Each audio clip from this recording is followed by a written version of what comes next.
Gloire à Dieu. Nous sommes très contents de nous tenir au devant de vous et d'apporter la parole.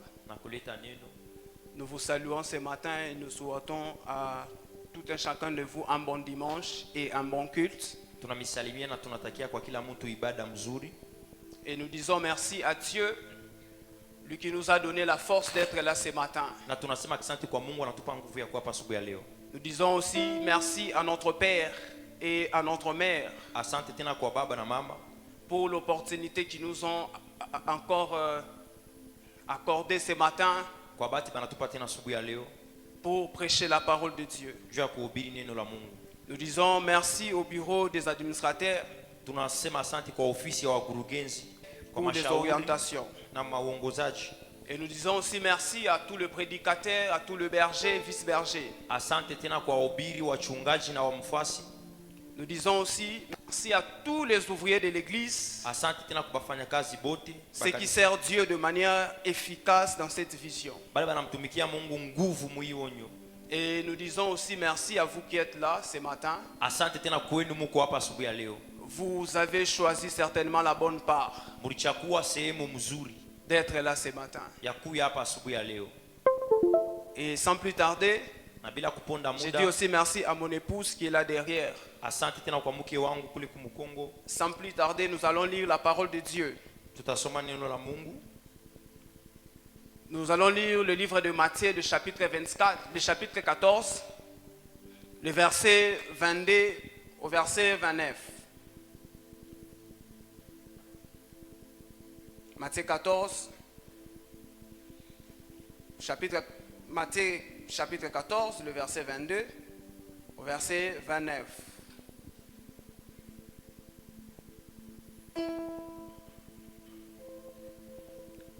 Le vent était contraire, si c'est votre Bible. Vers la fin de la nuit, Jésus se dirigea vers ses disciples en marchant sur les eaux du lac. Quand ils les virent marcher sur les eaux, ils firent pris de panique et dirent c'est un fantôme. Et ils se mirent à pousser des cris. Mais Jésus leur parla aussitôt. Rassurez-vous, leur dit-il, c'est moi, n'ayez pas peur. Et Pierre lui dit, si c'est toi Seigneur, ordonne de venir te rejoindre sur l'eau. Le verset 29 vient lui dire Jésus. Aussitôt Pierre descendu du bateau et s'est mis à marcher sur l'eau en direction de Jésus. Parole du Seigneur, nous pouvons reprendre nos places. Amen.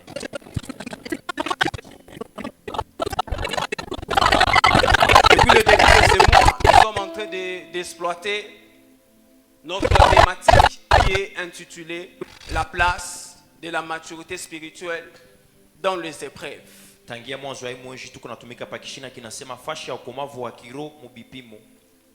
Bref, nous sommes en train de parler comment la maturité spirituelle peut influencer un homme pendant le moment des épreuves.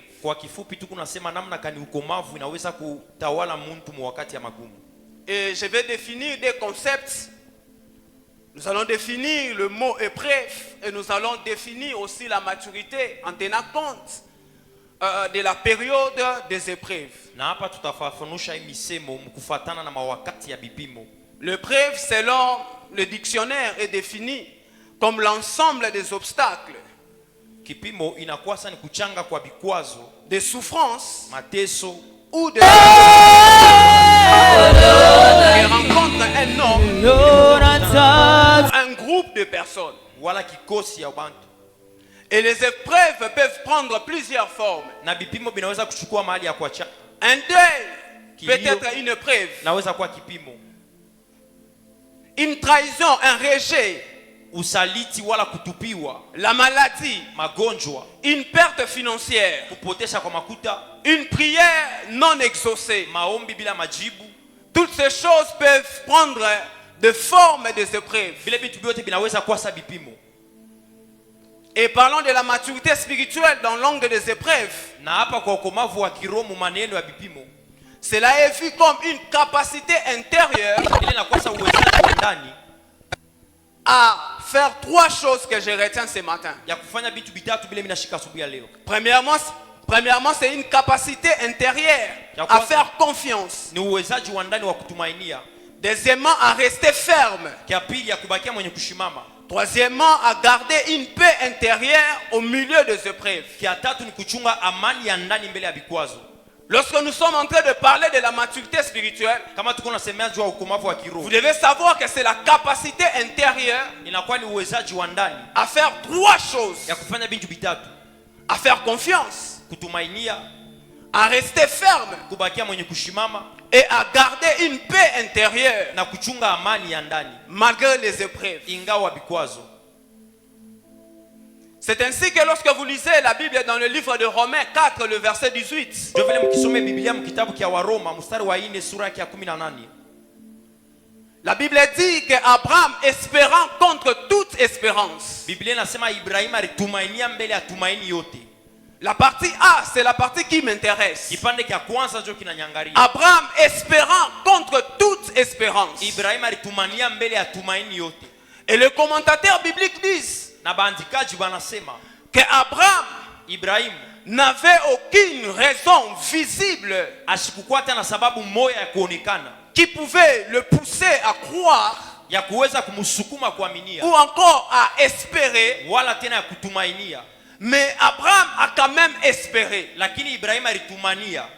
La Bible dit Abraham espérant contre toutes sortes d'espérances. Biblia inasema anatumainia mbele ya tumaini yote. C'est-à-dire au devant de lui il n'y avait pas de raison visible qui pouvait le pousser à croire. Ni kusema asikukuwa na sababu ya kumsukuma kuaminia. Tout semblait être fini pour lui. Vyote vilikuwa naonekana kuisha juu yake. Rien ne présageait un avenir glorieux pour lui. Hata kitu kimoja kilikuwa naonesha maelekeo ya utukufu juu yake. Il n'y avait aucun signe qui pouvait pousser à Abraham de dire que Dieu fera. Hakukuwa alama moja kumuonesha kusema Mungu atafanya. Lorsque Abraham regardait sa vie, pale alikuwa anaangalia maisha yake Ibrahim. Lorsqu'il observait les événements tout autour de lui, wakati alikuwa anatazama maneno mpembeni yake, lorsqu'il regardait les signes visibles tout autour de sa vie, wakati alikuwa anaangalia maalama ya kuonekana, aucun signe ne pouvait lui montrer hata alama moja iliweza kumuonesha que les choses allaient s'améliorer. Kusema bintu bitabadilika. J'aimerais rappeler que Abraham, napenda kukumbusha kusema Ibrahim, et celui qui a vécu longtemps dans le preuve. Dieu va vers Abraham. Mungu anaenda kwa Ibrahim. Dans Genèse 12. Mkitabu kia Mwanzo 12. Dieu demande à Abraham de quitter la maison de son père. Mungu anamuomba Ibrahim atoke mnyumba ya baba yake. Et Dieu vient avec une promesse. Na Mungu anakuwa na ahadi disant à Abraham kumwambia Ibrahim que je ferai de toi une source de bénédiction. Takufanya chanzo ya baraka.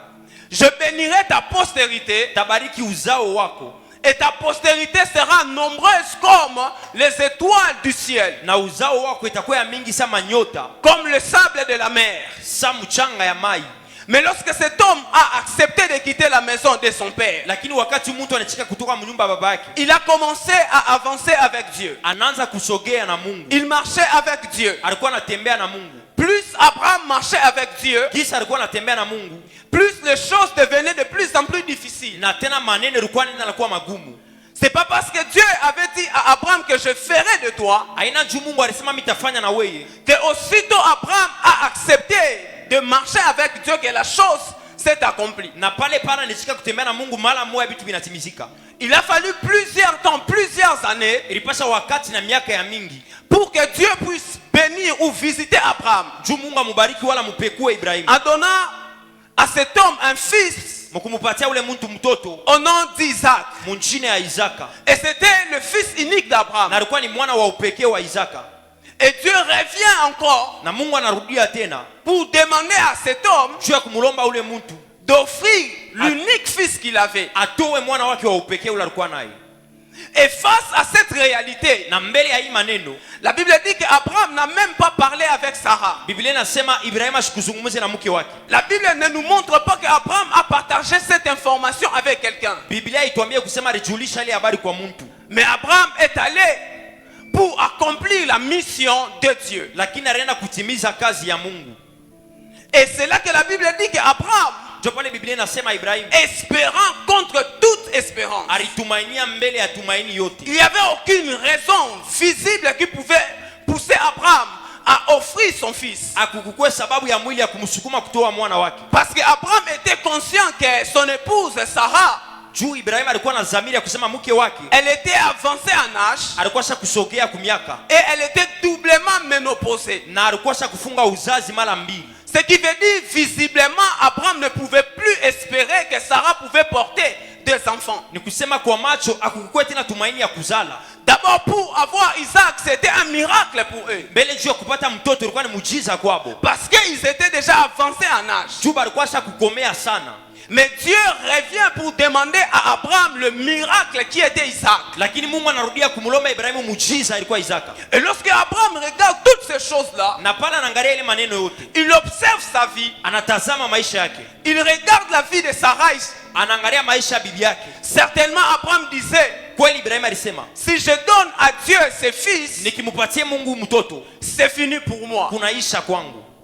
C'est là que la Bible dit, il a espéré contre toute espérance. Ndio pale Biblia inasema alitumainia mbele ya tumaini yote. C'est-à-dire, il n'y avait aucune raison visible Akukukwe sababu ya kuonekana qui pouvait pousser à cet homme iliweza kumsukuma huyu mtu d'obéir à Dieu. atii Mungu. Mais Abraham Lakini Ibrahimu a pris quand même la résolution alichukua mpango d'obéir ya kutii à Dieu. kwa Mungu. Vous savez, pour arriver à ce stade-là, Mnajua njoo ya kufika mwile kipimo il faut livrer des batailles. inapasha kukombana mavita. Lorsque nous sommes en train de parler des épreuves, Wakati tuko nasemezea bipimo c'est un terrain de bataille. ni kiwanza kya bukomvi. Et ces batailles, ce ne sont pas des batailles qu'on livre contre d'autres personnes, Na ima bukomvi haina mabukomvi na matu bengine. mais ce sont des batailles que l'homme livre à l'intérieur de lui-même. Lakini ni mabukomvi mtu anakombana ndani yake Ce mwenyewe. sont des batailles internes. Ni mabukomvi ya ndani. Et certainement Abraham a livré ces batailles. Na kwa ukweli Ibrahim alikombana ile mabukomvi. Parce qu'il savait que si je donne seulement ses fils, Juu alijua kusema nikimtoa tu huyu je mtoto n'aurai rien. sitapata tena kitu. Je resterai comme ça sans avoir un héritier. Mimi tabakia bila muriti. Mais Abraham a pris le risque de livrer les batailles. Lakini Ibrahim alichukua hatari ya Et il kukombana. a donné son fils Isaac. Anatoa mwana wake Isaka. Je disais que pour arriver à ce stade, Nilikuwa nasema njoo ya kufika pa hiki il kipimo. faut livrer la bataille. Inapasha kukombana. Et la maturité spirituelle dans les épreuves, Na ukomavu wa kiroho mubipimo c'est la capacité à livrer des batailles intérieures. ni uwezaji ya kukombana mabukomvi ya ndani. Pas contre d'autres personnes, Hapana mbele ya bantu bengine. mais contre soi-même. Lakini juu yako ndani yako wewe mwenyewe. Lutter contre ses doutes. Kukombana na mashaka yako. Lutter contre les sentiments de l'échec. Kukombana na mawazo ya kushindwa. Lutter contre cette voix intérieure Kukombana na ile sauti ya ndani. qui te fait croire que tu ne vas pas évoluer. Ile nakwambia kusema utaendelea. La maturité spirituelle dans les épreuves, Ukomavu wa kiroho mubipimo c'est cette capacité à lutter ni ile uwezaji ya kupingana intérieurement. ndani.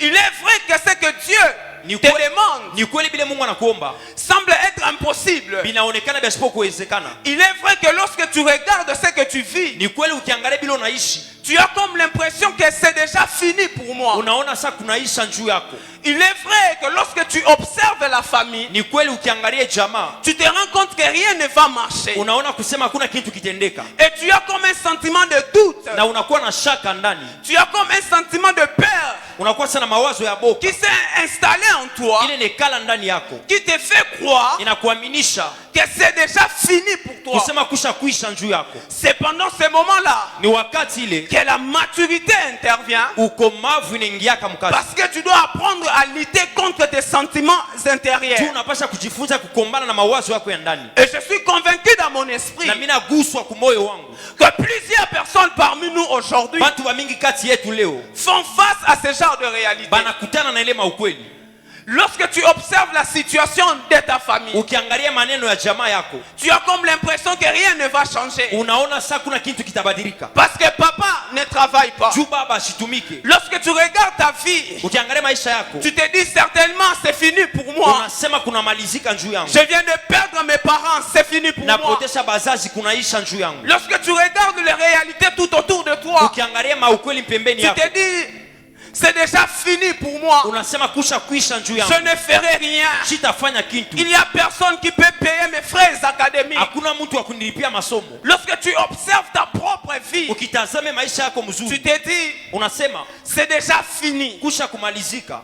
Et la maturité spirituelle, Na ukomavu wa kiroho c'est lutter contre ces sentiments que tu ressens pendant le moment des ni épreuves. kupingana na ile mawazo unashikia wakati ya vipimo. Et l'une des choses qui accompagne l'homme pendant les épreuves, Na kitu kile kinashindikisaka mtu wakati ya vipimo c'est toujours ces sentiments-là négatifs. ni paka ile mawazo ya mubaya, De croire que c'est déjà fini. ya kuaminia kusema kunaisha, De croire que Dieu m'a abandonné. ya kuaminia kusema Mungu ananyacha. Il y a même une voix Kukutana sauti nyingine dans ton cœur qui peut te parler. kumoyo wako inaweza kukwambia Toi, peu importe ce que tu feras, wewe, ingawa vile vyote utafanya rien ne marchera. hakuna kile kitendeka, Peu importe la relation que tu pourras commencer, ingawa masiano ile cette utaanza relation-là n'aboutira à rien. haitaisha mukintu, Peu importe les CV que tu rédiges, ingawa vile vyote utafanya juu ya on ne kazi fera pas appel à toi. abata kuitaka. Ça, c'est cette voix intérieure Ni ile sauti ya ndani qui vient te secouer pendant le moment de ces épreuves. inakuwa kukutenkesha wakati ya vipimo, Et lorsque tu atteins le niveau de la maturité, na ukifika mkipimo cha ukomavu tu dois apprendre à lutter contre cette unapasha voix. kujifunza kupingana na ile sauti. Tu dois apprendre à lutter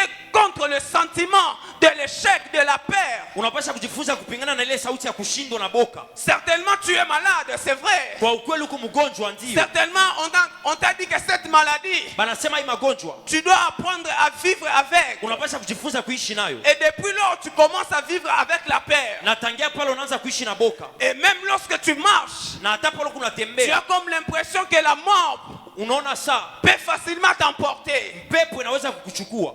La maturité spirituelle, Ukomavu wa kiroho c'est apprendre maintenant à lutter contre ni kujifunza ces sasa sentiments de peur. kupingana na ile mawazo ya boka. Il n'y a pas de maturité spirituelle pendant le moment des épreuves Hakuna ukomavu wa kiroho wakati ya magumu si on ne sait pas lutter contre nos peurs. kama tujue kukomana na maboka yetu. Si tu n'as pas encore atteint le niveau de lutter contre tes propres sentiments, Kama huyafika mkipimo cha kupingana na mawazo yako, je dirais que tu n'as pas encore atteint la maturité spirituelle. mimi nitasema huyafika mkomavu wa kiroho.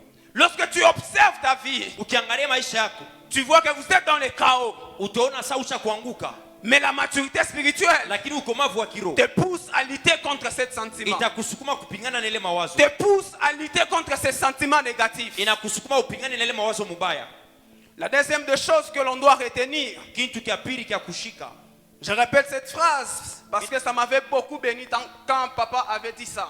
mimi nasema hii msemo njuri nibariki wakati baba alisema La vie humaine maisha ya bumuntu est marquée, inaguswa est façonnée, na kugeuka est colorée na kupentwa par des épreuves. na kwa bipimo. Cela veut dire Ni kusema qu'aucune personne hata mtu moya ne peut vivre cette vie humaine anaweza kuishi maisha ya bumuntu sans pour autant traverser les épreuves. bila kupita mubipimo wala vikwazo. Et nous avons diverses manières Na tuko na namna ya kuachana que les épreuves se manifestent. ile bipimo bikunaonekana. Les épreuves, elles peuvent avoir plusieurs sources, Vipimo vinaweza kuwa na chanzo ya mingi, plusieurs origines. chanzo ya mingi, Mais j'aimerais que nous puissions aussi retenir lakini mimi napenda tushike tena que Dieu demeure souverain. kusema Mungu anabakia mkubwa. Si les épreuves est attachées à la vie humaine, Kama bipimo binambatana na maisha ya bumuntu, c'est une très bonne information que nous devons retenir. ni habari njema ya kushika. Mais nous devons aussi retenir que Dieu demeure souverain. Tena tunapasha kushika kusema Mungu anabakia mkubwa.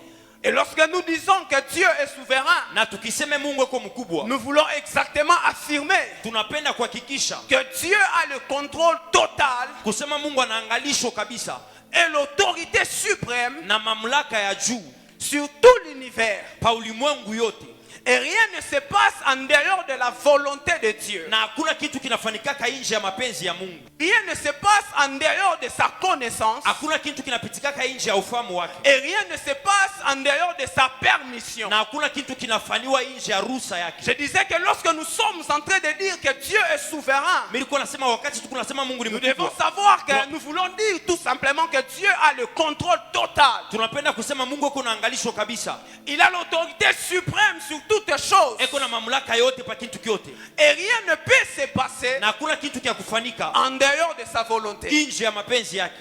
Rien ne peut se passer en dehors de sa connaissance. Hakuna kitu kia kufanyika nje ya ufahamu wake. Et rien ne peut se passer Na hakuna kitu kia kufanyika en dehors nje de sa permission. ya ruhusa yake. Cela ne veut pas dire que Dieu Aiseme Mungu permet le mal. anaruhusu bibaya. Ou encore Dieu est l'auteur de mal. Wala Mungu ako kuchanzo ya bibaya. Dieu n'est pas l'auteur de mal. Mungu ashina kufanya bibaya. Dieu peut permettre le mal. Mungu anaweza kuruhusu bibaya. Mais Dieu n'est pas l'auteur de mal. Lakini haina yeye ndio anafanyaka Quand bibaya. vous lisez Psaume, Mkisome Zaburi, le chapitre 92, le verset 15, la Bible dit, l'Éternel est juste. wa milele ni mwenye haki. Il est le rocher Anakuwa ni jiwe et il n'y a point en lui d'injustice. na hakuna ndani yake bubaya. C'est-à-dire, Ni kusema je me permets de réfléchir comme un homme naturel. mimi najiruhusu niwaze sa muntu. Si Dieu avait un corps humain, Kama Mungu alikuwa na mwili ya bumuntu, même si on faisait l'autopsie de Dieu, hata kama banamwangarishisha ndani yake, on ne trouvera jamais la trace de mal en Dieu. abata kutaka alama ya bubaya mwa Mungu. Je disais que Dieu ne peut pas, Mimi nilikuwa nasema Mungu ashiwezi. Dieu peut permettre que le mal t'arrive, Mungu anaweza kuruhusu bubaya bukufikie. mais Dieu n'est jamais l'auteur Lakini haina yeye njo du mal. analetaka Et bubaya. vous allez comprendre pourquoi est-ce que Dieu peut permettre que le mal Na mtaelewa jua nini Mungu anarusaka puisse arriver à un homme. bubaya bufikie muntu. Quand vous lisez la Bible dans Ecclésiaste, Ukisome Biblia mkitabu kia Mhubiri, chapitre 3, le verset 1er au verset 8, la Bible dit, il y a toutes choses plutôt à son temps. kuko kitu kyote mu wakati yake. Il y a un temps pour naître Kuna wakati ya kuzaliwa et un temps pour mourir. na wakati ya kufa. Il y a un temps pour se lamenter Kuna wakati ya kujililia et un temps pour danser. na wakati ya kucheza. Et il y a un temps Kuna wakati de joie ya furaha. et il y a aussi un temps de tristesse. Kuko tena wakati ya huzuni. Il y a un temps Kuko wakati où l'homme est dans le succès ile mtu uko mkavumu, et il y a aussi un temps na kuna wakati de tena l'échec. ya kushindwa. Il y a un temps de paix Kuko wakati ya amani et il y a aussi un temps na wakati de guerre. ya mvita. Et peu importe la saison dans laquelle tu te retrouves, Lakini ingawa wakati ile ukwamo bonne ou mauvaise, mzuri wala mubaya, tu dois savoir que Dieu est le maître de temps et de circonstances. unapasha kujua Mungu ni mwalimu wa wakati na ajira. Et la Bible dit que Dieu change le temps et les circonstances. Biblia inasema Mungu anabadilishaka maneno yote. La souveraineté de Dieu Bukubwa bwa Mungu fait que Dieu a le contrôle sur n'importe quelle saison. bunafanya Mungu awe na angalisho kwa wakati yote, Que ça soit bonne ou mauvaise, iwe mzuri wala mubaya. Dieu contrôle toutes ces choses. Mungu anaangalia bile bintu byote. Dieu a le contrôle sur toutes ces choses. Mungu anaangalisho pa bile bintu byote. Et la première des choses que l'homme doit faire pendant le moment de ses épreuves, Na kitu kia kwanza kia mtu kufanya wakati ya bipimo, ce n'est pas de se lamenter. haina mbele kujitompolea, Ce n'est pas d'abord de pleurer. haina kulia, Ce n'est pas d'abord de crier. haina mbele kulalamika, C'est d'abord de discerner. ni mbele kuchunguza Je suis dans quelle saison? niko mu wakati gani. C'est d'abord de discerner la saison dans laquelle Ni mbele kuchunguza wakati ile il se retrouve. uko amo.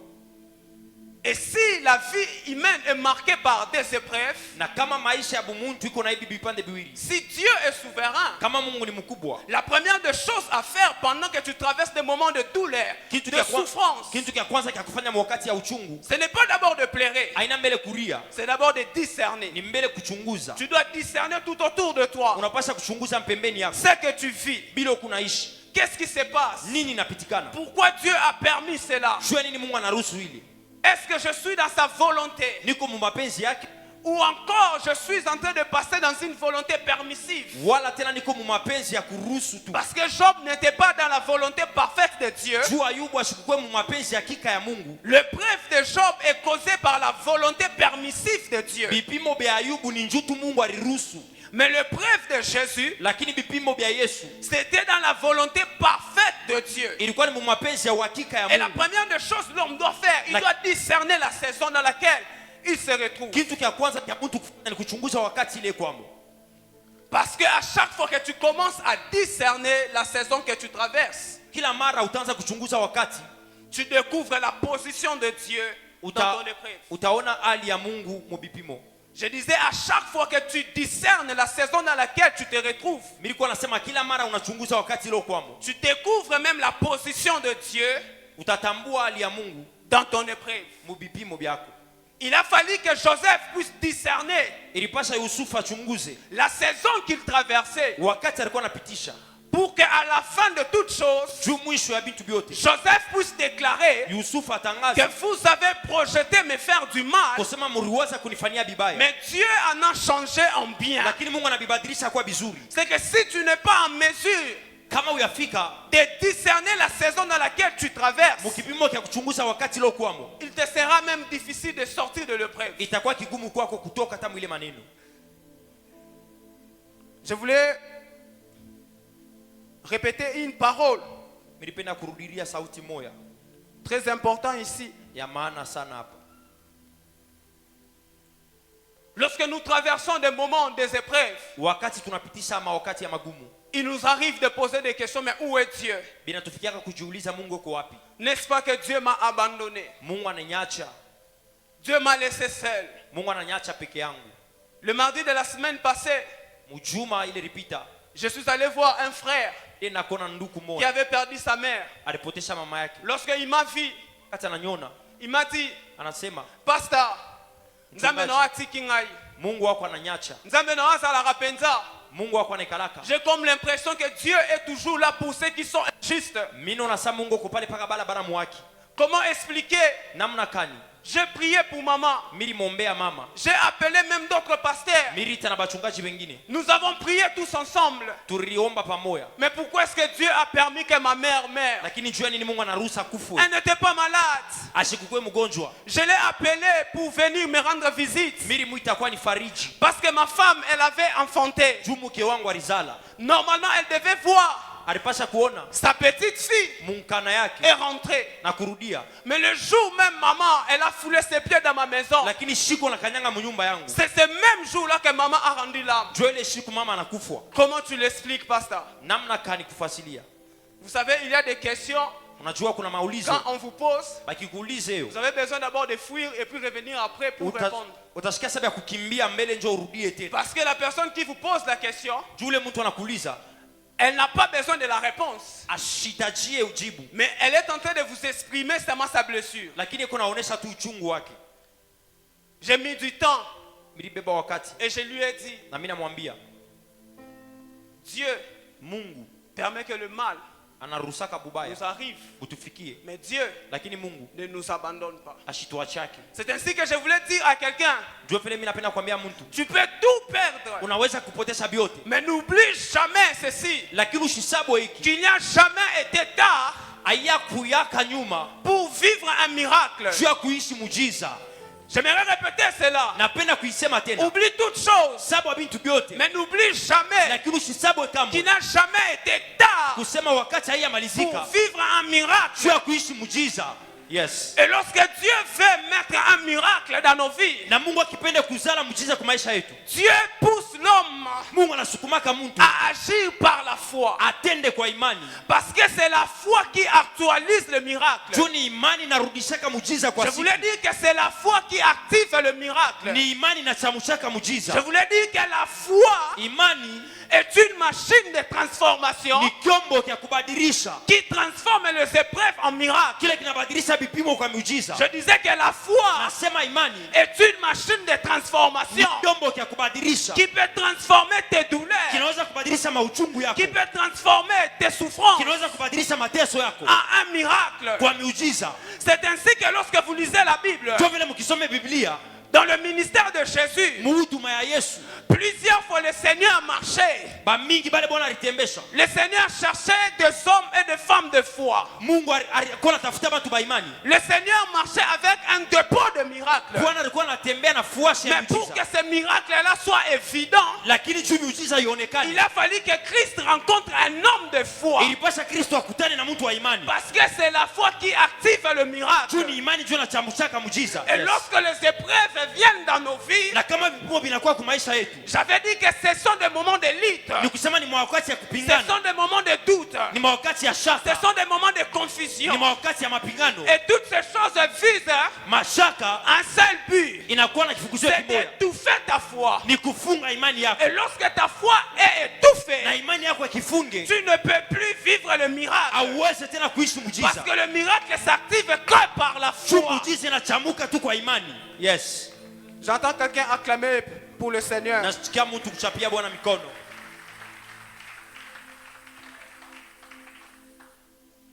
Je reviens dans le test de base. Narudilia mumianjiko ya mwanzo. Quand vous observez le livre de Matthieu que nous avons lu, le chapitre 14, Mkiangalia kitabu kia Mathayo tulisoma mstari wa 14. le verset 22 au verset 29. La Bible, ce qui m'intéresse dans ce test, dans cette histoire, Kile kinanyangalia mu hadithi c'est la réaction des disciples. ni matendo ya banafunzi. La Bible dit que Jésus marchait sur les eaux. Biblia inasema Yesu alikuwa anatembea pa mai. Il se dirigeait en direction des disciples. Alikuwa anatembea kule kulikuwa banafunzi. Et lorsque les disciples ont vu Jésus venir, Na pale banamwona Yesu kuya, les disciples n'ont pas discerné. banafunzi abakuchunguze. Ils ont vu, Banaona mais ils n'ont pas discerné lakini abakuchunguze. pour savoir si c'était qui venait en leur direction. Juu ya kujua ni nani alikuwa anakuja kwao. Les disciples, ils se sont dit que c'est un fantôme qui arrive. Banafunzi banasema ni mufu yuko nakuya. Et aussitôt, la Bible dit que les disciples commençaient à crier de peur. Na pale Biblia inasema banaanza kulalamika. Et là, Jésus répond aux disciples en disant, rassurez-vous que c'est moi. Na Yesu anabambia mujihakikishie ni mie.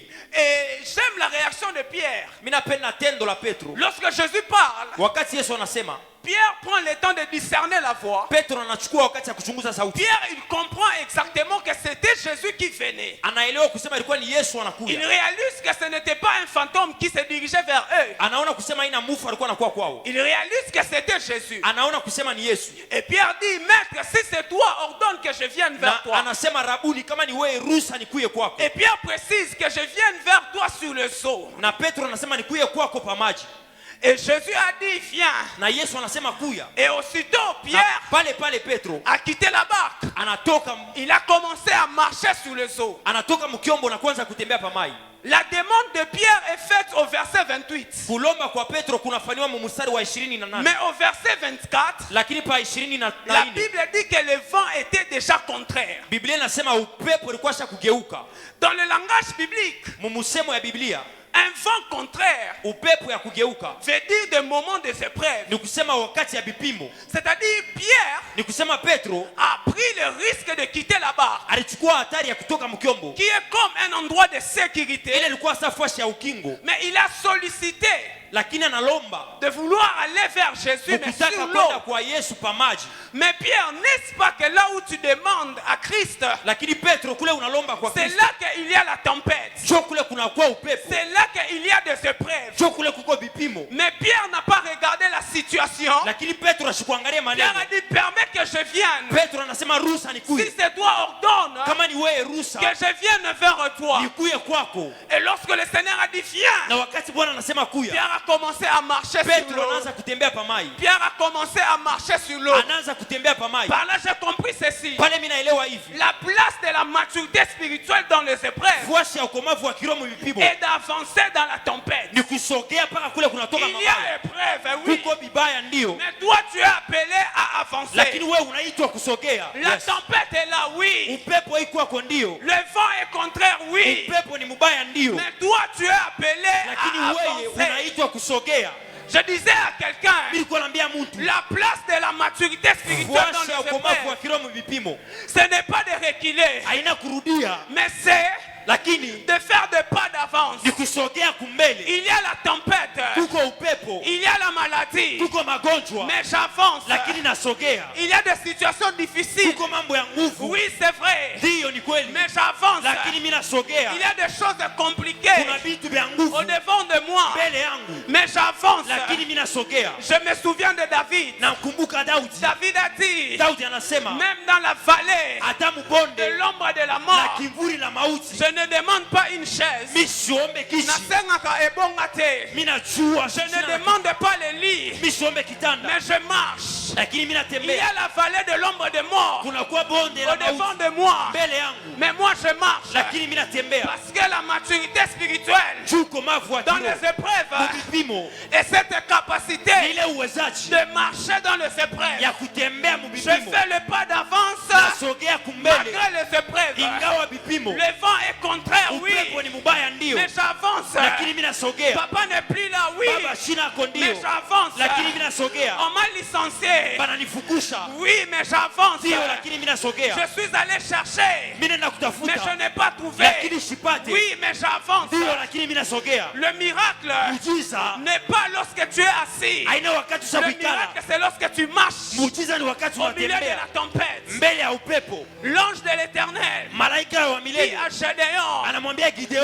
reste pas là, usibakie mais pale, va avec la force que lakini tu as. uende na ile nguvu uko Il y a nayo. des épreuves Kuna vipimo qu'on affronte, vile pas banakombanaka, parce qu'on reste sur place, hapana juu mais unabakia parce pale, qu'on est en mouvement. lakini juu Mais kunatenka, parce qu'on est en mouvement. juu La kunatenka. Bible déclare, Biblia inasema Néhémie, Nehemia pendant qu'il était en train de construire, wakati alikuwa anajenga, il était en train de construire le temple. alikuwa anajenga hekalu, Sa main gauche construisait, mkono yake ya shoto mais ilikuwa dans la main anajenga, droite, lakini mkono ya il ume avait l'épée. kulikuwa silaha. C'est-à-dire, lorsque le combat vient, Ni kusema vita ikikuye, combat, mimi nakombana, mais il construit. lakini alikuwa anajenga. Lorsque les tempêtes arrivent, Zoruba ikikuye, combat, unakombana, mais je construis. lakini unajenga. J'aimerais dire à quelqu'un, Napenda kuambia ne mtu t'arrête pas là. usisimame pale, Avance, avance, avance. sogea sogea sogea. Place de la maturité Fuasi ya spirituelle. ukomavu wa kiroho Ne pas de rester sur place. haina kubakia pale Ne pale, pas de rester sur place. haina kubakia pale pale, Certainement, à l'extérieur, haina nje. il y a des choses contraires. Kuna vitu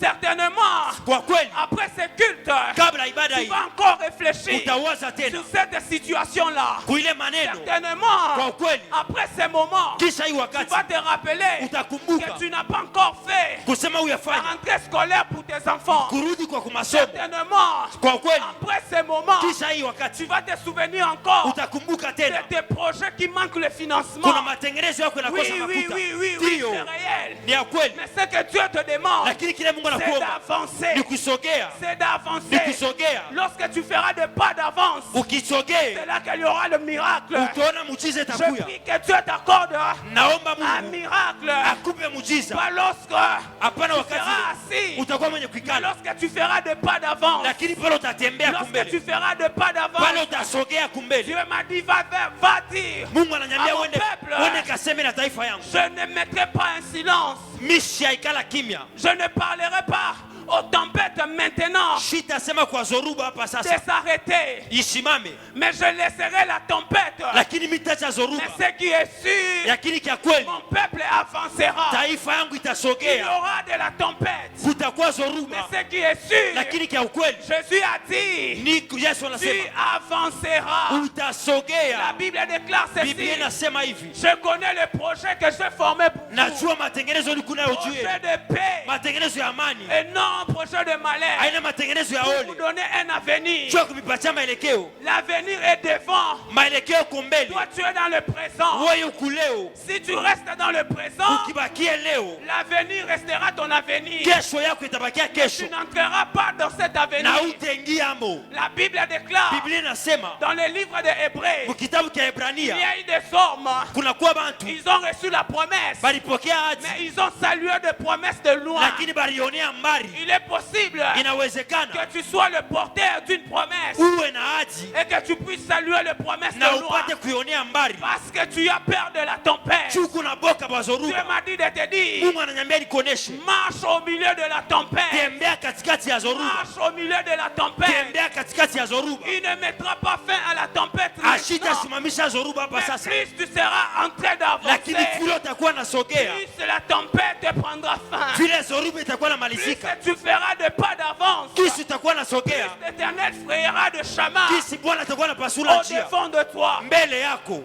Il y a des choses que Dieu doit faire, Kuko vitu vya Mungu kufanya, mais Dieu attend lakini Mungu anachunga ton mouvement. kutenka kwako. Il y a des choses que Dieu doit faire, Kuko vitu vile Mungu atafanya, mais aussi longtemps que tu restes silencieux. lakini kama ushakubakia kimya, Lorsque tu restes sur place, wakati ushakubakia pale pale, Dieu ne fait rien. Mungu ashitafanya kitu. La Bible dit, Biblia inasema Dieu renouvelle notre force Mungu analeta tena nguvu yetu pendant la marche. mkutembea. La Bible dit encore, Biblia inasema tena il rend nos pieds semblables anafanya miguu yetu à kufanana celle d'une bûche. na ile ya muchi. Vous savez, la bûche Munajua kishiki est un animal inakuwa ni nyama qui possède ule ko des natembea, pieds spéciaux. ule ko na bintu Et vya maana par ses sana, pieds, na kupitia mikulu lorsque yake, la bûche voit de très loin wakati anaona mbali une source d'eau, chemchemu ya mai. La biche a la capacité Na huyu mtu ako na uwezo d'affronter les obstacles ya kukombana na vizuizo pour aller puiser l'eau. juu afike kule kukumai. Dieu dit, Na Mungu anasema il rend nos pieds semblables anafanya miguu yetu à kufanana celle d'une biche. na ya huyu nyama. Le souci n'est pas de rester sur place, Sababu haina kubakia pale mais pale, c'est de nous mettre sur la route lakini ni ya kutuweka et munjia d'aller vers la tempête. na kwenda kuzoruba. Pierre n'a pas dit, Petro asikuseme, Seigneur, Bwana fais taire d'abord la tempête ikarisha mbele kimya et zoruba puis je viens. kisha nikuye. Pierre n'a pas dit, Petro asikuseme, Seigneur, Bwana donne-moi un autre chemin unipatie kwa njia ingine où je ne rencontrerai pas des épreuves. ile shita kutanana na vikwazo. C'est une mauvaise manière de prier comme Ni ça. namna mubaya ya kuomba, C'est une très mauvaise manière de prier comme ni ça. namna mubaya sana kuomba Oh vile. Seigneur, si vraiment tu veux, Bwana kama unafanya éloigne ça de moi. unitenge na mie bibaya. Mais Pierre a dit, Lakini Petro anasema permets que j'avance vers toi. ruhusu nisogee kwako. Il précise, Anasema na uhakika sur l'eau. pa maji. Pierre n'a pas demandé, Seigneur, Petro ashikuombe Bwana, fais en sorte que la tempête s'arrête. fanya zoruba ishimame Sinon je vais mourir.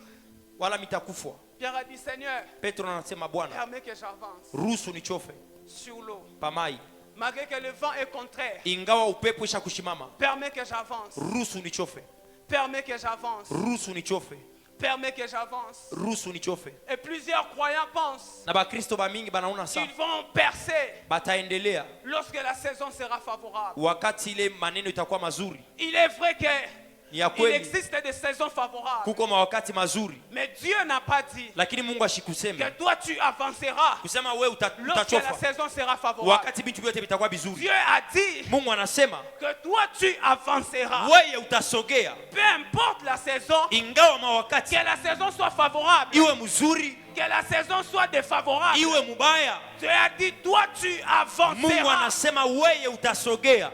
Vous savez, en 2022, Munajua mu 2022 quand j'ai voulu me marier, pale milipenda kuoa, naibite sentiment naso ute wapi. mishijue mawazo yangu kama ilitokeaka wapi. J'ai eu à cœur l'idée Nilipata kumoyo na wazo de m'engager, je l'ai fait.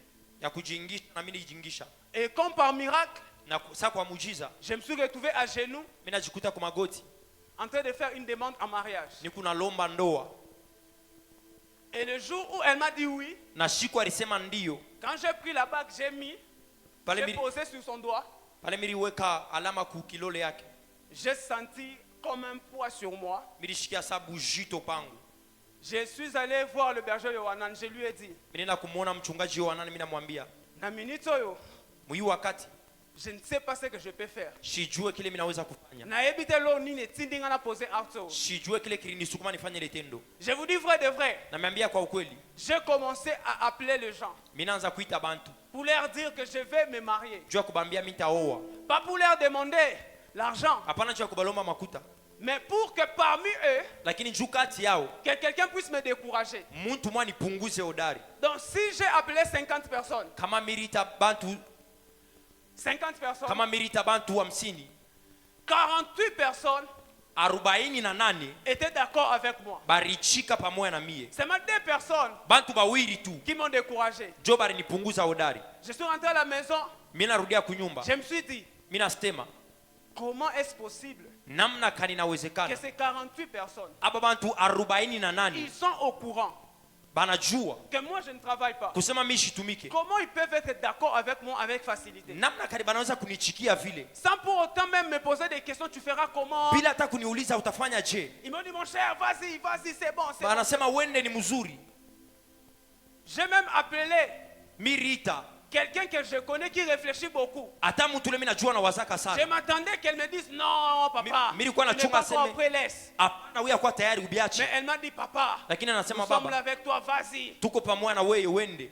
Je suis rentré à la maison. Mimi narudia kunyumba, Pendant que je réfléchissais, wakati mimi nilikuwa nawaza, Dieu m'a dit, Mungu ananiambia si ces 48 personnes kama bale bantu 48 croient en toi banakuaminia et que toi-même, na wewe mwenyewe tu n'es pas en mesure de croire en toi, hauyafika mkujiaminia, c'est que tu ne feras rien. nikusema utafanya kintu. Je vous dis vrai de vrai, Nameambia kwa ukweli, j'ai commencé à faire de pas d'avance. Milianza kusogea J'ai dit à kumbele. madame, dis-moi d'abord chez vous, on demande quoi? Namwambia mke unyambie kweli Oh, banalombaka chez nous, on nini. demande ça, ça, ça. On a fait une liste d'avance. Tunapanga mbele bile bitu banalombaka. Dans sans que les parents nous disent qu'il faut ça, ça, ça, ça, ça, ça, ça. Kabla bazazi baseme bile banalombaka. Moi et mon épouse, on a réfléchi, on a déjà fait une liste de notre dot. Mie na mke wangu tunawaza na tunapanga bitu bya Et mali. j'ai commencé à acheter petit à petit. Mimi naanza kuuza kidogo kidogo. J'ai $20. Niko na $20. Je regarde. Minangaria. $20, ça peut prendre quoi? Inaweza kuchukua nini? Oh, le sac du sel. Par maman, somba sac elongwe. Chumvi tunauza inatoka. Et je faisais de petits pas comme ça. Tulikuwa nasogea kidogo Je faisais kidogo. de petits pas comme ça. Tulikuwa nasogea kidogo Mais kidogo. dans mon cœur, Lakini moyo wangu il y avait cette lutte kulikuwa ile kupingana. qui me disait toujours. Ilikuwa nanyambia Il y paka. avait une voix Kulikuwa sauti. qui me disait toujours. Ilikuwa nanyambia paka. Laisse ce que tu fais. Acha bila Tu kunafanya. n'arriveras pas. Hautafika. Ça, c'est la honte. Hii ni haya. Ne fais pas ça. Usifanye vile. Et quand je me suis réalisé qu'on avait à peu près 70%, Na pale mimi naona tulikuwa sha kufanya sehemu je lui ai dit munene. maintenant tu peux parler avec les parents Nasema sasa unaweza kuzungumza Ule na wazazi. dire. Jua kubambia. que je vais venir à la maison. Kusema mimi nitakuwa kunyumba. Et lorsque je suis allé vers eux, Pale mimi nenda kwao. ils m'ont remis leur liste. Bananipatia bintu byabo. J'ai comparé. Mimi naangalia. Je crois 95% de choses c'était exactement tel qu'on avait prévu. Sehemu munene sana ilikuwa kufuatana na vile tulikuwa sha Mais kupanga. j'ai commencé par de petits pas. Lakini mimi nilianza kidogo kidogo. J'ai donné cet exemple pour dire à quelqu'un Naleta hii mfano juu ya kuambia mtu qu'il faut avancer. inapasha kusogea. Qu'il faut avancer. Inapasha kusogea. Ne recule pas, Ushirudie mais avance. lakini sogea. J'ai 2 points à partager avec vous. Niko na manukta mbili ya Et kugawanya après quoi, nous allons prier na kisha tutaomba. sur comment avancer. Pa namna kani kusogea. Que faire pour avancer? Nini ya kufanya juu ya kusogea? Que faire Nini pour ya avancer? kufanya juu ya kusogea?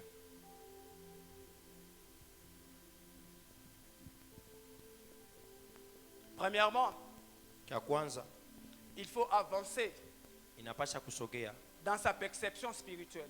mkuona kwako kwa kiroho. Je disais qu'il faut avancer Nilikuwa nasema inapasha kusogea dans sa perception spirituelle. mkuona kwako kwa kiroho. Il y a des moments Kuko mawakati où la tempête ile zoruba n'est pas le vrai problème, haina mambo ya kweli, mais c'est notre perception lakini ni kuona kwetu qui est le problème. ndio kunakuwa mambo. Il y a des moments dans la vie, Kuna mawakati mu maisha la tempête zoruba ne te bloque pas, haikushimamishi, mais ce qui te bloque, lakini kile kinakushimamisha c'est ta perception, c'est ce que tu vois. ni kuona kwako bile unaona. Lorsque Pierre continuait de voir un fantôme, Wakati Petro aliendelea na kuona mufu, Pierre ne pouvait pas demander Petro ashikuweze kulomba de venir vers Jésus. ende kwa Yesu. Il a fallu que Pierre Ilipasa Petro voie autre chose que ce qu'il voyait aone kitu kingine kushindia kile alikuwa anaona, pour qu'il fasse de pas d'avance. juu asogee tena kumbele. Par moments, Mawakati ingine nous n'évoluons pas, atuendelee, pas seulement parce qu'il y a des épreuves, hapana juu kuko bipimo, mais nous n'avançons pas lakini tusogee parce que nous voyons mal. juu tunaona mubaya. Nous sommes restés parfois statiques. Unabakia mwenye kushimama fashi moya, C'est pas seulement parce qu'il y a la tempête. hapana juu kuko zoruba tu, C'est pas seulement parce que tu fais face à plusieurs situations. hapana juu unakutana na mambo ya mubaya, Mais c'est parce que ce que tu vois lakini juu bile unaona définit ce que tu fais. biku naonesha bile kunafanya. Tant que Pierre continue à voir Wakati Petro anaendelea kuona un fantôme venir vers eux, mufu kuya kwabo, Pierre et les autres Petro na bengine ne pouvaient pas avancer. abakuweze kuendelea. Chaque épreuve n'est pas toujours un obstacle. Kila kipimo haina paka kikwazo. Il y a d'autres épreuves Kuna bipimo bingine qui sont des tremplins. bile binakuwa bya kuruhusu kupanda.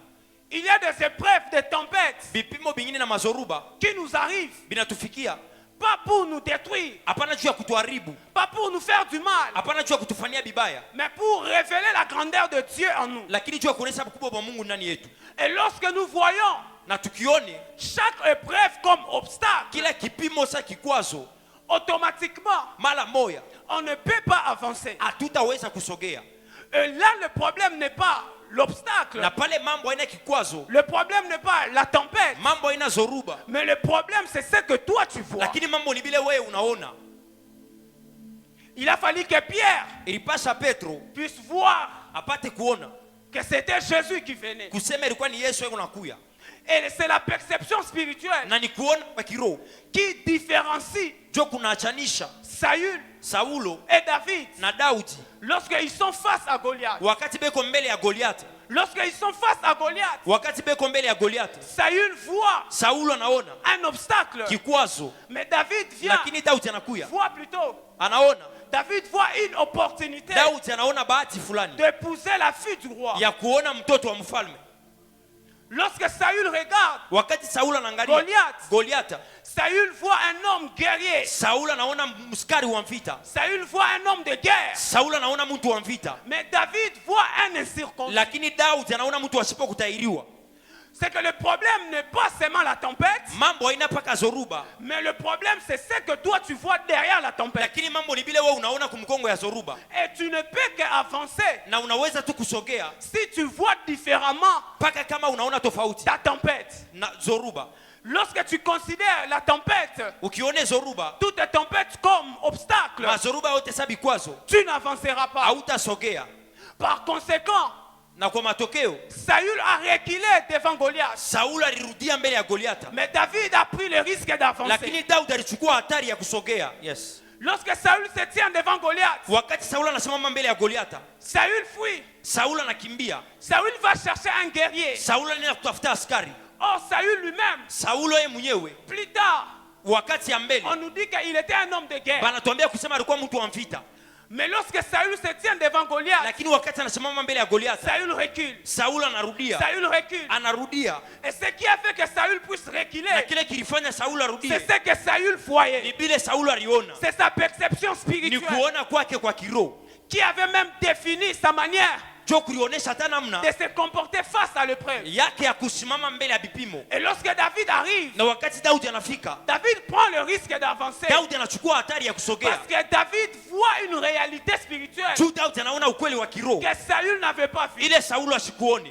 David voit que cet homme, Daudi anaona ule mtu c'est un ni incirconcis. mtu asipokutairiwa, Et c'est ce qui différencie encore David et Samson. na njoo ile inaachanisha tena Daudi na Samsoni. Samson Samsoni est celui qui est né ni ule anazaliwa avec pour mandat na kazi de délivrer Israël sous la domination philistine. ya kukomboa Israeli chini ya utawala wa Filistia. C'est-à-dire que Dieu avait mis en Samson Ni kusema Mungu aliweka ndani ya Samsoni les choses bintu qui pouvaient vile biliweza le rendre capable kumfanya kuwa na de uwezo délivrer ya Israël kukomboa Israeli devant le Philistin. mbele ya Wafilistia. Mais lorsque vous lisez le livre de Chiche, Lakini mkisoma kitabu cha Waamuzi vous allez vous rendre compte que Samson avait une mauvaise perception spirituelle. mtaona kusema Samsoni alikuwa na kuona kubaya kwa kiroho, Et cela est démontré na ile inaonyesha par le fait que Samson s'est concentré kwa namna ile Samsoni alikuwa anaangalia à lutter contre les soldats philistins. mkukumbana na baaskari ba Filistia, Or, tu ne peux pas délivrer Israël de la domination philistine wakati aweze kukomboa Israeli chini ya utawala wa Filistia si toi tu te concentres que sur les soldats philistins. kama wewe unaangalia tu pa baaskari. Parce que ce qui fait la force des Philistins, Juu kile kilikuwa nafanya nguvu yabo ce n'est pas d'abord ces soldats, haina mbele baaskari, mais ce sont les princes des Philistins. lakini baizi baba Filistia. C'est ainsi que, quand vous lisez la Bible dans le livre de Chiche, Mkisome Biblia mkitabu cha vous allez vous Waamuzi rendre compte que mtaona kusema Samson a tué beaucoup de soldats philistins. Samsoni aliua baaskari ba mingi 1000, 10 000. ba mingi sana, Mais à chaque saison, lakini mkila wakati ces mêmes soldats revenaient. bale ba moya balikuwa narudia Parce que le problème n'était pas les soldats philistins. juu mambo haikuwa mbele baaskari ba Filistia. Le problème était les 5 princes philistins. Mambo ilikuwa ni baiti batano baba Filistia. Samson, tu as reçu le mandat de combattre, Samsoni ulipokea kazi ya kukombana, de délivrer Israël sous la domination des Philistins. ya kukomboa Israeli chini ya utawala, Mais tu dois avoir de la perception lakini spirituelle unapasha kuwa na onyo ya kiroho pour détecter c'est quoi le vrai problème. juu ya kutambua ni nini mambo ya kweli. Mais lorsque David, Lakini wakati Daudi on l'apprend qu'il doit combattre contre le Philistin, banamjulisha kusema anapasha kukombana na Bafilistia, David va chercher Daudi anaenda kutafuta 5 pierres. majiwe 5. Or, le Philistin, Bafilistia ce sont un peuple ni taifa qui ont 5 princes. ile ilikuwa inaongozewa na baiti Et batano ce sont ces 5 princes. na ni bale baiti batano C'est eux qui tiennent la domination philistine. bao ndio banashika utawala ya Bafilistia. Lorsqu'on parle de Philistins, Wakati tunasemezea Bafilistia, leur force ne repose pas nguvu yabo haikale par l'effectif de leurs soldats. pa bwingi ya baskari. Leur force Nguvu yabo réside inekala dans le prince de Philistins. mubaiti babo Et le prince de Philistins na baiti babo sont à 5. beko batano, Et David va chercher 5 na pierres. Daudi anaenda kutafuta majiwe tano. C'est-à-dire la perception spirituelle de Ni David kusema kuona kwa kiroho kwa Daudi l'a permis de comprendre kulimruhusu aelewe que s'il faut combattre le Philistin, kusema juu ya kukombanisha il Bafilistia ne faut pas combattre un seul Philistin. haipashe kukombana mmoja, Parce que si je combats un seul juu Philistin, nikikombanisha moja tu Israël va continuer dans la domination. Israeli itaendelea chini ya utawala, Pour délivrer Israël, lakini juu ya kukomboa Israeli je dois combattre tous les 5 napasha princes. kukombanisha baiti batano C'est bote. ainsi que David va chercher 5 pierres. Ndio vile Daudi anatafuta majiwe tano Comme pour dire, juu ya kusema je ne suis pas seulement prêt mimi shinapaka tayari à combattre ya kukombana Goliath, Goliata, mais je suis prêt aussi lakini niko tayari à tena combattre même le reste de ya Philistins. kukombanisha na bale banabakia. La mauvaise perception de Samson Kuona kubaya kwa Samsoni a fait que Samson a passé beaucoup de temps. kulifanya lipitisha wakati ya mingi. Si moi j'étais Samson, Kama mimi nilikuwa Samsoni avec ma perception na spirituelle, kuona kwangu kwa kiroho, lorsque les Philistins wakati Bafilistia va venir vers moi, banakuya kwangu, je vais me laisser mitajiachilia que le Philistin Bafilistia m'amène dans leur siège. banipeleke fasi yabo. Parce qu'on trouve le prince de Philistins Tuma nakutaka baiti pas dans le champ de bataille, hapana mushamba ya mais Bukombe, dans leur siège. lakini fasi yabo ya C'est kuikala. ainsi que le livre de Juges Ndio vile kitabu cha Waamuzi a pris fin ilimalizika lorsque Samson wakati Samsoni s'est retrouvé alijikuta au milieu de princes de Philistins. kati ya baiti Et la Bafilistia. Bible déclare Biblia inasema que Samson n'avait plus de yeux. Samsoni ashikuwa tena na macho, Samson ne voyait plus. ashikuanze kuona tena. C'est que la perception Ni spirituelle kusema kuona kwa ne kiroho dépend pas de tes yeux. haifuatani na macho yako ya Mais mwili, Samson, il avait compris. lakini Samsoni alielewa C'est en étant au milieu de princes de ni mkuya Philistins katikati ya baiti qu'il a eu la perception juu spirituelle. alipata onyo ya Il kiroho. s'est dit certainement, Anasema kwa ukweli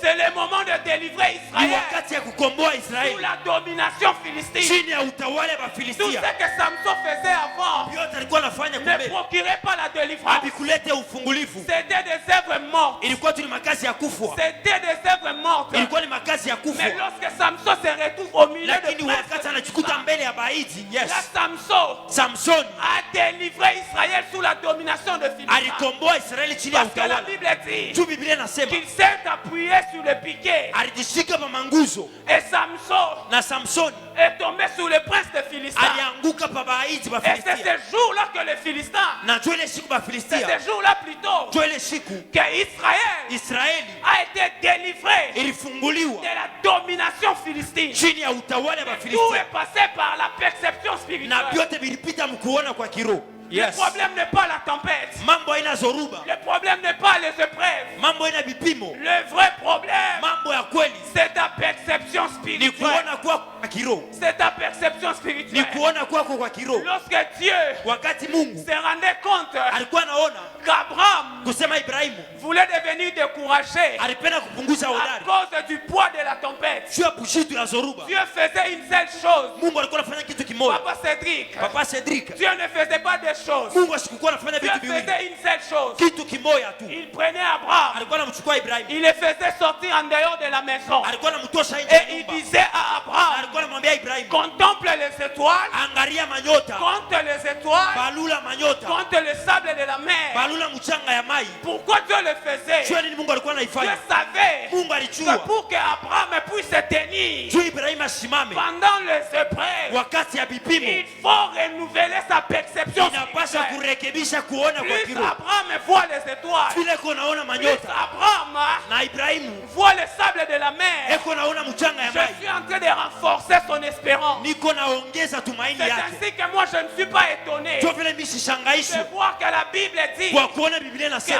qu'Abraham espérant contre toute Ibrahimu espérance, alitumainia mbele ya tumaini il yote, n'y avait aucune raison physique hakukuwa isikuwe sababu ya qui mwili pouvait pousser Abraham à croire. ya kumsukuma Mais amini, il y avait des raisons spirituelles. lakini kulikuwa masababu ya kiroho. La perception. Kuona Lorsqu'il regardait ce que Dieu lui disait, wakati alikuwa anaangalia bila Mungu anaweza Abraham pouvait kumwambia. espérer. Abraham alikuwa Il anatumainia, savait que c'est lui qui a fait la promesse. alijua ule alifanya haki, Il est juste. ni mwenye haki. Qui avait dit à Abraham Ule alimwambia Ibrahimu que l'Éternel pourvoira. kusema wa milele Qui ataleta. avait dit à Abraham Ule alimwambia Ibrahimu que Yahweh Iré kusema Yawe se ile fera voir. atakuonekanisha Nous de mon côté. hata mtu Mais mmoja. Abraham a dit Lakini Ibrahimu Yahweh Iré. Yawe ile Dans la version originale, mkusema kwa kweli, la Bible dit ceci. Biblia inasema hivi, Yahweh Iré Yawe ile se fera voir. atajionekanisha. C'est-à-dire, Ni kusema Abraham voulait dire Ibrahimu alipenda à kusema Isaac, kwa Isaka, ne cherche pas l'agneau. usitafute mwana kondoo, Allons-y. twende. Yahweh Iré Yawe ile se fera voir. atajionekanisha. Il dit avec certitude que Anamwambia Yahweh Iré se fera voir. Yawe ile Parce ataonekana que lui, juu. Yeye il était habitué alizoea à voir la perception spirituelle kuona kwa qui le kiroho, permettait d'avoir des choses en avance. kule kulikuwa na mruhusu kuona C'est vitu vya ainsi kuya. que Jua vile Abraham peut monter la montagne de Moricha. Ibrahimu anaweza kupanda kumorija, Abraham peut monter Ibrahimu anaweza à la kupanda montagne de Moricha kumulima ya Moricha avec assurance. na hakikisho. Isaac a demandé l'agneau, Isaka analeta mwana kondoo, mais Dieu a donné le bélier. lakini Mungu analeta kondoo Le mwanaume. bélier Kondoo mwanaume est le père ni baba de l'agneau. wa mwana kondoo. Dieu Yes, nous a réconciliés Mungu anatuunganisha avec lui, naye mais par le Christ. kuwapitia C'est Kristo la réconciliation. na kwa Et kurekebisha l'œuvre d'abord du Christ, na kazi ya Kristo plutôt la réconciliation. kwa Et kuunganisha l'œuvre de Dieu, ni kazi ya Mungu, c'était dans le plan de Dieu. ilikuwa matengenezo ya On Mungu. ne donne pas l'agneau d'abord. Abaletake mbele On mwana donne d'abord kondoo, le bélier. banaletaka mbele Le kondoo père mwanaume, de l'agneau. baba wa mwana Parce que kondoo. c'est le père Juu ni baba qui a la fusion de la réconciliation. juu na onyo ya Mais kuunganisha, Christ, lakini il Kristo vient passer par des tempêtes. anakuya Il vient kumazoruba, passer par des épreuves anakuya mubipimo pour accomplir juu ya cela. kutimiza. C'est ainsi que Jo vile lorsque le policier romain wakati baaskari baroma ont pris la couronne des épines, banachukua taji ya ils miba ont placé sous la tête de Christ. anaweka pa kichwa ya Kristo, Le Christ n'a pas enlevé la couronne. Kristo asikutoshe taji Comme pour dire, je ne veux pas de cette épreuve. kusema mishipende pimo, Mais le Christ lakini Kristo a porté cela. aliivala, Il a accepté de porter. alichika Il kuivala, a accepté de porter alichika kuivala la couronne des épines. taji ya miba. Ezoswame na memi. Ikuna washa lakini minabeba, Ezoswame nazo pusana. ikuna uma lakini Ezosala minachoka, pasi mais nazo pusana. ikuna uma lakini bikuna Lorsque sogea. le Christ se retrouve sur la croix, Wakati anachukuta kumsalaba, ceux qui le persécutaient, bale balikuwa namuua, ils ont vu banaona que c'était une épreuve. kusema ilikuwa ni kipimo Effectivement, même Jésus savait que c'était une kweli, épreuve. hata Yesu alijua ni Mais kipimo, au-delà de voir le prêtre, lakini kipimo le Christ voyait la gloire. Kristo aliona utukufu Parce qu'il avait la perception, juu la alikuwa na perception kuona kwa spirituelle. kiroho. Le Christ ne s'est pas Kristo focalisé sur la douleur. asikuangalie Il maumivu, a vu bien plus que la douleur. aliona kushindia maumivu. N'est-ce Yes. pas que la Bible dit, Biblia inasema maudit soit celui qui est pendu au bois. alainiwa ule banaua Mais kumsalaba, Christ n'a pas regardé cette lakini réalité. Kristo asikuangalie Il bile, a dit, si je ne passe pas par la souffrance, anasema kama sipite je kumateso, ne recevrai pas le nom au-dessus de tous les noms. sitapokea jina juu ya majina yote, Pour que je puisse recevoir le nom qui est au-dessus de tous juu les noms, nipokee jina juu ya majina je yote, dois porter la croix. napasha kuvala Je dois msalaba, porter la couronne, napasha kuvala taji, la couronne des épines. taji ya miba, Je dois accepter napasha kuichika les épreuves. vipimo. N'est-ce pas que la Bible dit, Biblia inasema le jour où siku ile on a voulu arrêter le Christ, walipenda kumsimamisha tous Kristo, les hommes étaient tombés watu wote walianguka parce que la puissance qui était en lui juu uwezo ulikuwa ndani pouvait yake, se manifester. ilikuwa inaonekana. C'est-à-dire, Ni kusema le Christ Kristo a accepté la croix, alichika pas msalaba, par contrainte. haina juu ya Il a kusipokutaka, accepté la croix, alichika pas msalaba, par contrainte, haina juu ya mais kusipokutaka, par obéissance, lakini juu ya au kutii, moyen de la perception spirituelle. kupitia kuona kwa Il kiroho. voyait les choses Alikuwa anaona vitu au-delà de ce que le policier romain. nchi ya vile Voyez. baskari balikuwa naona. C'est ainsi que Jo vile le jour où il a rendu vie, siku ile anakufwa, la Bible dit ceci, Biblia inasema hivi, Christ rendit l'esprit. Kristo anakufwa, Et là, na pale les hommes ont commencé bantu wanaanza à reconnaître kutambua qu'exactement kusema kwa ukweli il était le Fils de Dieu. alikuwa mwana wa Mungu, Mais il a fallu Pour recevoir ce témoignage, il a fallu que le Christ accepte la souffrance. J'aimerais dire à quelqu'un, tu dois avoir la perception spirituelle pour avancer pendant les épreuves. Si tu n'avances pas, c'est par manque de perception spirituelle. La deuxième des choses,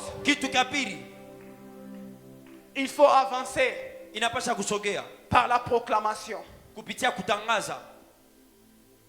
Il faut avancer par la proclamation. Pendant les épreuves, ta bouche est une arme. Pendant les épreuves, ta bouche est une arme. Quand vous lisez Marc 4, le verset 39, la Bible dit ceci. Jésus menaçant les vents et dit à la mer, silence, tais-toi. Et les vents cessa et il y eut un grand calme. Jésus n'a pas décrit le problème. Les vents étaient contraires. La tempête était là. Jésus n'a pas décrit le problème. Il n'a pas dit Mungu Baba. Il n'a pas dit oh Dieu Père. Fais ceci, fais ceci, fais ceci. Fanya hiki. Mais il a proclamé le silence. Il a confessé. Il a déclaré silence. Et la Bible dit, lorsque Christ a crié silence, tais-toi le vent, il y eut un grand calme. La foi chrétienne, elle n'est pas seulement muette. La foi chrétienne, elle est basée sur la proclamation.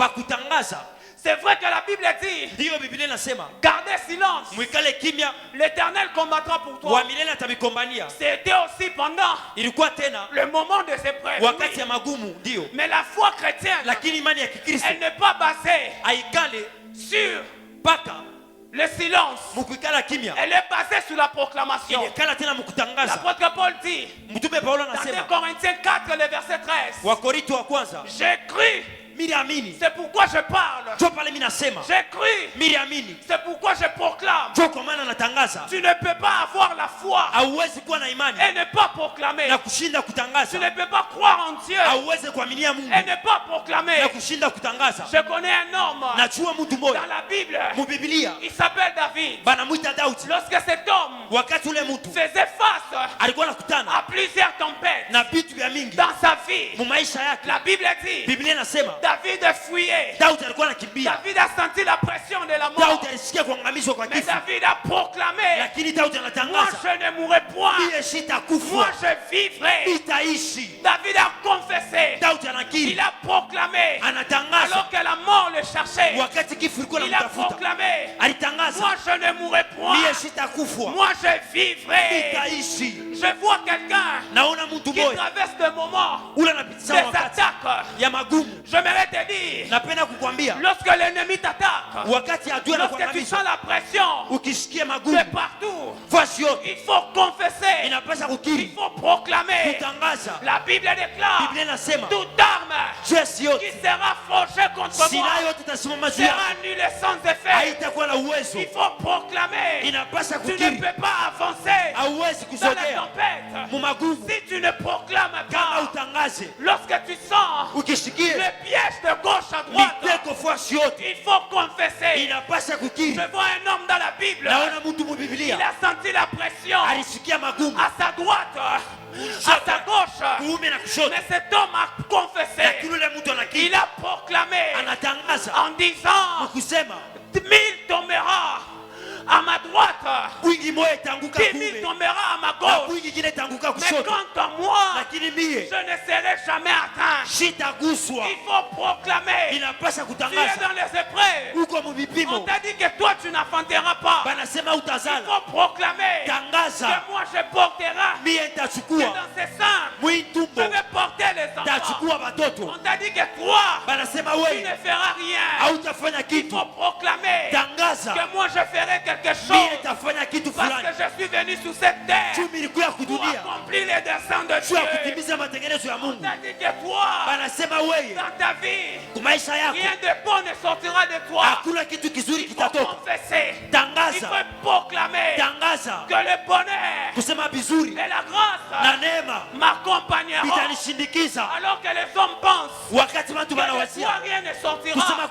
Et lorsque toi tu confesses que le bonheur et la grâce m'accompagneront, autrement dit, tu es en train de dire de moi sortira des choses. De moi sortira des choses. Lorsqu'on cherchera l'argent, ça sortira de moi. Lorsqu'on cherchera l'épanouissement, ça sortira de moi. Il faut proclamer. Il faut proclamer. Lorsque les réalités te font croire que c'est fini pour moi, tu ne feras rien. Il faut confesser. Il faut dire, je suis la tête et non la queue. Je suis la tête et non la queue. Je suis la tête et non la queue.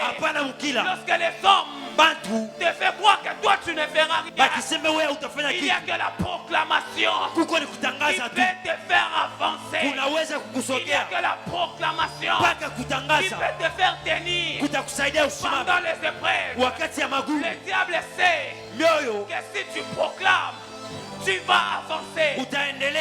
Il a dit, le diable s'est infiltré dans la femme de Job pour pousser à la femme de Job de dire à Job de maudire Dieu et de mourir.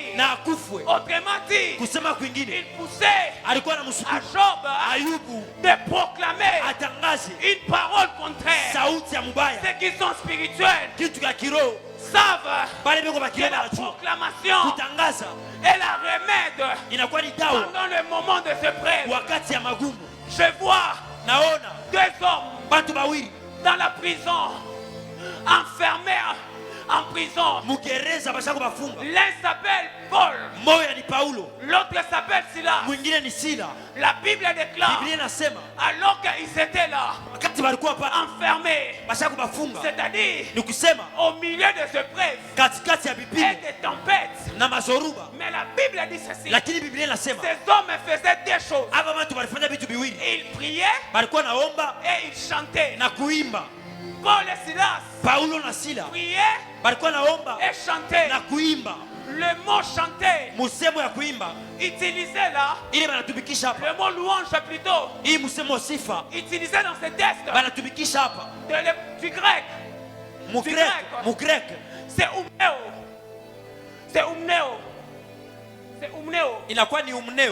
Quand on dit umneo, on fait allusion à la proclamation de la louange de Dieu. Je dis ceci, Paul et Silas ne chantaient pas à Dieu, ils chantaient de Dieu. C'est-à-dire, ils chantaient des chants de Dieu. Et ce mot louange veut dire umneo, qui veut dire proclamer les louanges de Dieu. Et dans la culture juive, umneo est chanté pour évoquer 4 raisons. On ne chante pas n'importe comment. Umneo, c'est seulement pour 4 raisons. La première des raisons, c'est pour célébrer la puissance de Dieu. La deuxième des raisons, c'est pour célébrer sa fidélité. La troisième des raisons, c'est pour célébrer la présence de Dieu dans la souffrance. Autrement dit, c'est pour célébrer la puissance de Dieu dans les épreuves. Quatrièmement, c'est pour célébrer sa capacité à libérer. Sa capacité à libérer. C'est exactement dans ce contexte que Paul et Silas se retrouvaient. C'était dans une circonstance de souffrance, des épreuves. Ils ont commencé à chanter. Ils ont commencé à chanter. Plus Paul et Silas chantaient, plus que la Bible dit, que les fondements de la prison na ile minyololo ya gereza s'ébranlèrent. inaanguka. C'est que la louange de Paul et de Silas Sifa ya Paulo na Sila a brisé les fondements de la prison. ilivunja misingi ya gereza. Mais je me pose la question, Bila jiuliza, pourquoi la louange de Paul et Silas jua ni sifa ya Paulo na Sila n'a ciblé que les fondements? ilialabisha tu misingi. Alors l'apôtre Paul me dit Mtume Paulo anasema qu'il est écrit dans 1 Corinthiens inaandikwa mwa Korinto, que j'ai bâti comme un sage architecte. ilijenga sa mjengaji wa hekima. J'ai bâti comme un sage architecte. Nilijenga sa mjengaji wa Et j'ai hekima posé les fondements. na niliweka misingi. Et la Bible dit que ces fondements, Biblia inasema ile misingi c'est le Christ. inakuwa ni Kristo. C'est-à-dire la louange de Paul et Silas. Tukisema sifa ya Paulo na Ne Sila pouvait que cibler le fondement. iligusa tu misingi, Parce qu'il fallait restaurer Christ juu ilipesa kumrekebisha pendant Kristo le moment de ce prêt. wakati ya Et vipimo, lorsque les fondements de la prison wakati misingi ya gereza s'étaient ébranlés, inaanguka, la Christ a pris sa place de fondement. pale Kristo anaikala pa La misingi. Bible dit que les chaînes, Biblia inasema les minyololo prisonniers, ya bale balikuwa les mgereza liens de prisonniers bifungwa étaient ébranlés bilianguka à cause juu de la loi de la proclamation. ya sifa la kutangaza, À cause de la loi de la juu proclamation. ya sheria ya kutangaza. J'ai fini mon message. Namaliza mjumbe wangu. Paul et Silas Paulo na Sila faisaient des choses. balifanya vitu viwili, Ils priaient, balikuwa naomba, ils chantaient, balikuwa naimba, ils proclamaient. balikuwa natangaza. Tu as beaucoup prié. Unaomba sana, J'aimerais que tu te tiens debout napenda usimame juu et que tu proclames. na uanze kutangaza. J'aimerais que tu te tiens debout Napenda usimame juu et que tu proclames. na utangaze. Tu ne vas pas prier. Tu Hautaomba, vas seulement proclamer. utatangaza tu. Si tu traverses des moments de confusion, Kama unapitia wakati ya tu magumu, vas proclamer. utatangaza. Quand